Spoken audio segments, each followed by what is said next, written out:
There is no need to ask you whether you are Bulgarian. The question has long ceased to be about origin.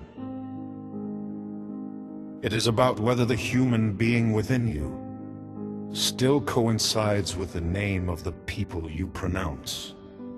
For the one who lives off the fear and deprivation of the many stops belonging to their own community, even if they still carry its documents and symbols.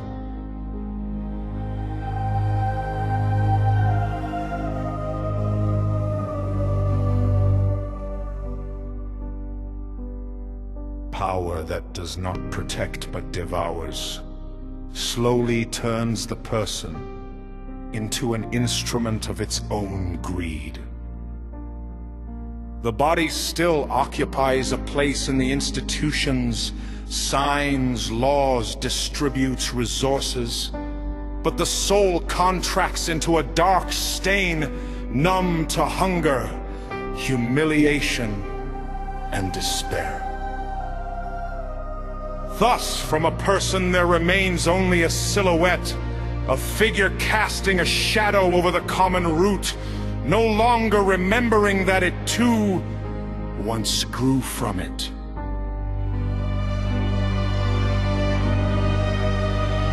In the eyes of those stripped bare, the ruler rarely appears as a human being in fullness.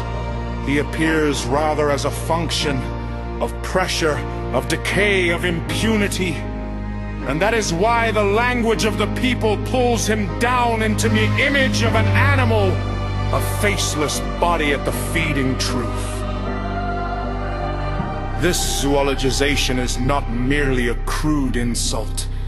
It is an intuitive attempt to name the disintegration of personal dignity in the service of an impersonal system of gain.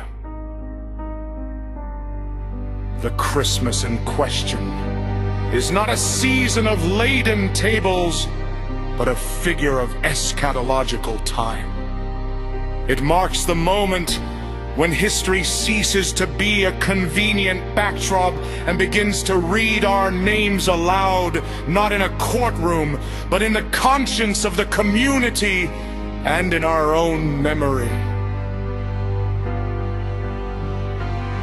Then every decision taken as procedural and impersonal returns not as an administrative act, but as a tolling of a bell heard within when there is nothing left to distribute and no one left to rule.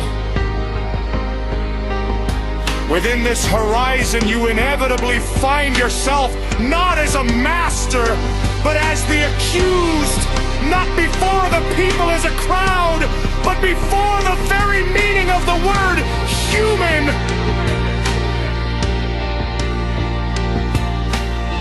You are not the victim because others have slandered you, but because your own deeds have severed the bond between your I and the common root from which you could have lived. The ultimate verdict is not political but existential. A man can gain an entire state and yet lose himself.